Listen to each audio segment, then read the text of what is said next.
I think the practical significance of this new technology is groundbreaking. It's going to be a life-changing thing for us in dentistry.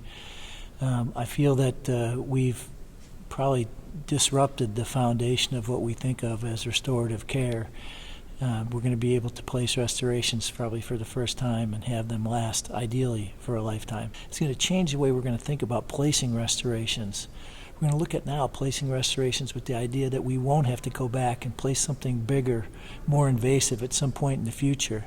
We'll be able to put something in with the confidence of being able to say, hey, we've got this in and we know that we're not going to have any bacterial egress into the tooth itself. We're not going to have secondary decay and eventual failure of that restoration. The types of patients that could benefit from the most are the ones that actually fall into the most vulnerable category, the ones who have limited access to care. So we now have something that we can go ahead and place, and we know if they do have less than ideal hygiene, we're probably going to have a restoration that's going to last a heck of a lot longer than the materials that we have available today.